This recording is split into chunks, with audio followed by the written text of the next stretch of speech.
10 € de plus pour le collector que le jeu de base, puisque le jeu de base était à 30 € sur Amazon. Malheureusement, j'ai reçu la boîte un petit peu abîmée. Elle a un petit peu plié, mais c'est dû au contenu du collector. Et c'est pas grave. C'est pas grave, je pense que je vais mettre la boîte à part et mettre le jeu, le boîtier plastique avec mes jeux PS5. Parce que la boîte est un format un petit peu particulier et ça dénote un peu dans ma collection. Donc déjà, comme vous le voyez, la face avant, on a le personnage principal avec une magnifique épée, le titre est le Collector's Edition. Et au dos, on a un petit texte en français que je vais vous lire si la mise au point veut bien se faire. Bienvenue à Hafez, embarquez pour un voyage périlleux dans ce RPG d'action inspiré des mythologies grecques et romaines. Explorez les époustouflantes villes d'Hafez et forgez votre chemin à travers des légions d'ennemis uniques et de boss mythiques pour découvrir l'origine de la malédiction qui frappe la ville. Donc, c'est un Souls-like. Certains diraient même un Souls-light, puisque le jeu est, c'est un action RPG, un type Dark Souls, mais en un petit peu plus facile, semble-t-il, et accessible, avec un style graphique qui fait un petit peu penser à Immortal Phoenix Rising. De toute façon, je vous en ferai une vidéo gameplay. Voici donc l'édition de luxe du jeu qui est à l'intérieur, qui est en fait la version physique, puisque toutes les versions physiques sont de luxe.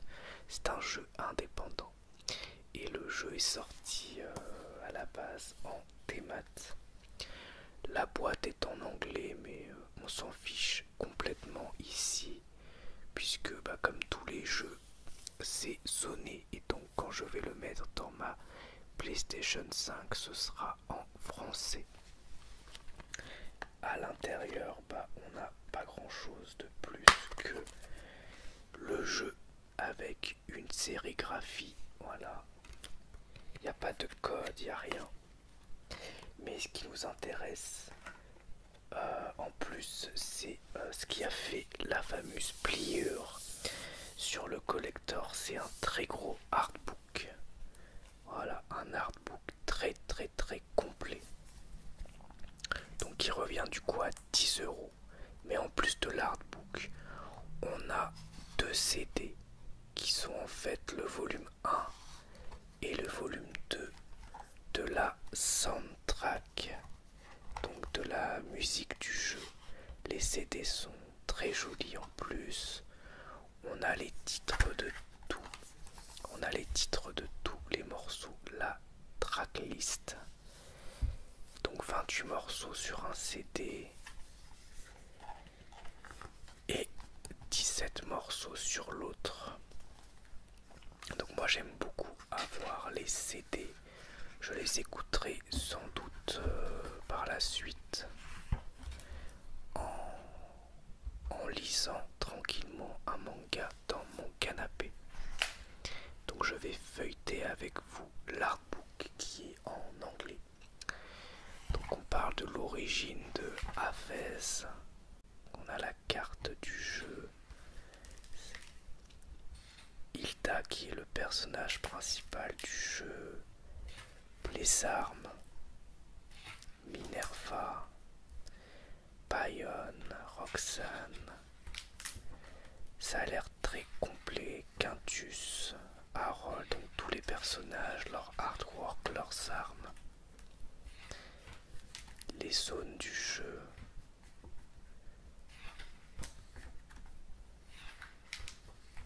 Des ennemis. Et des personnages.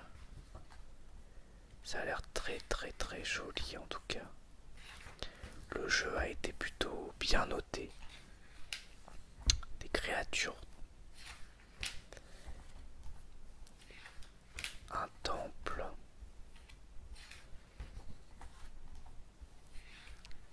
Vraiment c'est beau, non? Andreas. Ça doit être par zone. Sérine.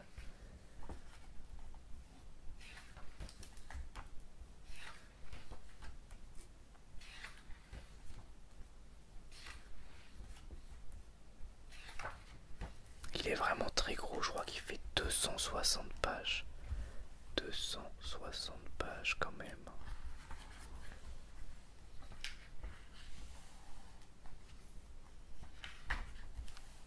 Les illustrations sont magnifiques.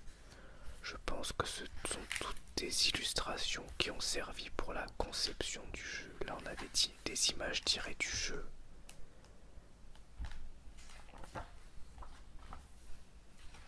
Ça me donne très envie d'y jouer.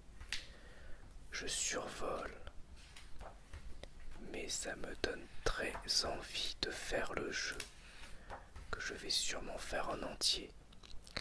On dirait vraiment que pour un petit jeu indé, il y a eu, enfin c'est un double A, mais qu'il y a eu un vrai travail sur la mythologie. Regardez-moi ça. Eulalia, magnifique double dessin, enfin dessin double page. Ah, il y a l'air d'avoir une mythologie très impressionnante sur le jeu, un vrai univers, de grosses ambitions. Donc apparemment on ressent quand même que le budget n'est pas monumental, ce qui est normal. Mais regardez les zones, vraiment ça a l'air très très très joli. Je sais pas ce que vous en pensez. Oh, c'est beau. Des sculptures. Des... comment on appelle ça? Des gravures. Des gravures. Des ennemis. Les centurions. Marble.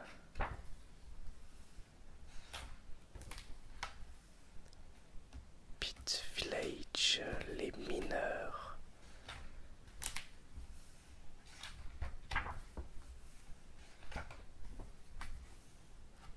Shy ou Chaillé. Old White Bro.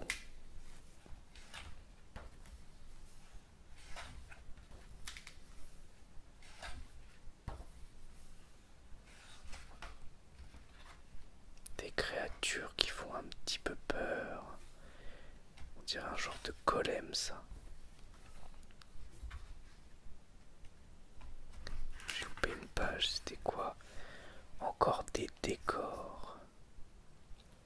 Les dessins sont superbes. Vraiment magnifiques. Ouais. Le Styx. C'est la rivière des morts, hein, si je dis pas de bêtises. Chambre de torture. Exécutionneur. Oh, ça fait peur là. Ce Black Warden. Il fait un peu, comme on appelle, Pyramid Head. C'est très très très beau. Templier. Donc je sais pas si le jeu est très difficile. J'ai envie de rejouer un Souls-like, mais j'ai pas envie de trop galérer. On peut peut-être choisir le niveau de difficulté, et si c'est le cas, je le ferai en facile comme un jeu d'aventure à la cool. Ouais, vraiment. L'artbook pardon, est très beau. Un petit peu déçu par contre du fait que la boîte du collector est pliée. Mais enfin, ça reste très joli. Voilà, regardez ça. peut-être que je vais juste ranger l'artbook dans ma bibliothèque, ranger le jeu dans mon avec mes jeux et ne pas garder la boîte du collector. Je pense que je vais faire ça. Peut-être. Je trouve que c'est une très bonne idée cet artbook, il est vraiment très beau. Je le refeuilletterai, je le refeuilletterai quand j'aurai terminé le jeu pour regarder un petit peu tous les détails et redécouvrir le jeu après l'avoir fini. Je trouve ça top. Au niveau du format, voyez le format, ça fait à peu près une boîte PS5 mais un petit peu plus en hauteur. C'est pas mal, hein. C'est pas mal du tout.